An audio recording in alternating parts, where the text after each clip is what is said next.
پروردگار عالم جل جلالہ نے جب آدم علیہ السلام کو پیدا کرنا چاہا تو حضرت جبرائیل علیہ السلام کو فرمایا کہ روئے زمین سے ہر رنگ کی مٹی، سفید، سرخ، سیاہ، شور و شیرین، نرم و سخت میں سے ایک مشت خاک اٹھا کر لاؤ کہ میں ایک مخلوق پیدا کرتا ہوں۔ جب حضرت جبرائیل علیہ السلام زمین کے پاس گئے اور چاہا کہ ایک مشت خاک اٹھائے تو زمین نے پوچھا کس واسطے اتنی مٹی لے رہے ہو؟ جبرائیل علیہ السلام نے جواب دیا کہ حق تعالیٰ اس سے ایک مخلوق پیدا کرے گا جو زمین پر رہیں گے، نیک اور بد بھی ہوں گے، عقاب اور ثواب ان کے لیے ہوگا۔ پھر زمین نے عرض کی میں اللہ تعالیٰ کی عزت کی پناہ پکڑتی ہوں کہ تم مجھ سے مٹی نہ اٹھاؤ، کیونکہ کچھ لوگ نافرمانی کی وجہ سے جہنم میں جلیں گے۔ حضرت جبرائیل علیہ السلام زمین کی فریاد سن کر واپس چلے گئے اور عرض کی کہ الہی زمین تیری عزت کی پناہ چاہتی ہے، میں تیرے نام کی عزت سے مٹی نہ اٹھا سکا۔ پھر حق تعالیٰ نے حضرت میکائیل علیہ السلام کو بھیجا اور وہ بھی واپس آ گئے۔ پھر پروردگار عالم نے اسرافیل علیہ السلام کو بھیجا،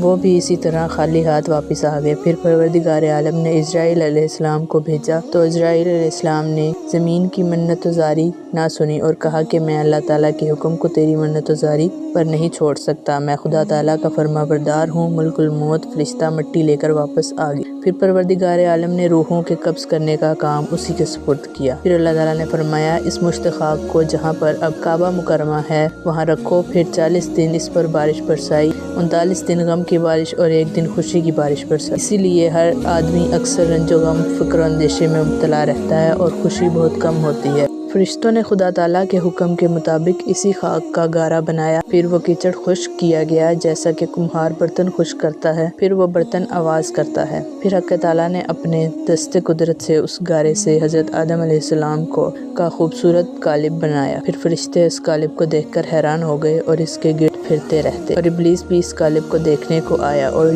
تعجب سے کہا کہ یہ جسم اندر سے خالی ہے اور جگہ جگہ خلل ہیں، یہ بغیر سیر ہونے کے پر نہ ہوگا، اگر سیر ہو جائے تو پھٹ جائے گا اور چلنے پھرنے میں سست ہوگا اور اس سے کوئی کام نہ ہو سکے گا۔ پھر جب سینہ بائیں طرف سے دیکھا تو کہنے لگا یہ حجرہ بغیر دروازہ کے ہے، میں نہیں جانتا کہ اس میں کیا چیز پوشیدہ ہے۔ بعض روایات میں ہے کہ وہ قالب 40 سال تک وہیں بے جان پڑا رہا۔ جب پروردگار عالم جل جلالہ نے چاہا تو اس قالب میں روح کو داخل ہونے کا حکم دیا تو داخل ہو جا اے روح اس بدن میں۔ جب روح اللہ تعالیٰ کے حکم سے سر کی طرف سے داخل ہوئی تو جہاں جہاں تک روح پہنچتی گئی وہ خاکی بدن کو جو ٹھیکری کی طرح تھا گوشت پوست ہڈی سے بدلتا گیا۔ جب روح سینہ تک پہنچتی ہے تو حضرت آدم علیہ السلام نے اٹھنے کا ارادہ کیا تو وہ وہیں زمین پر گر گئے۔ حق تعالیٰ نے فرمایا یعنی پیدا کیا گیا انسان جلد باز۔ پھر اسی حالت میں آدم علیہ السلام کو چھینک آئی تو الہام الہی سے آدم علیہ السلام نے کہا الحمدللہ، یعنی سب تعریفیں اللہ تعالیٰ کے لیے ہیں۔ اس کے جواب میں پروردگار عالم نے فرمایا یرحمک اللہ، یعنی تجھ پر اللہ تعالیٰ رحم کرے۔ اس کے بعد حکم الہی سے ایک فرشتہ بھیج سے ایک موزہ جوڑا لایا اور آدم علیہ السلام کو خلعت الہی سے مشرف و مکرم کیا اور عزت کے تخت پر بٹھایا۔ وہ جمعۃ المبارک کا دن تھا۔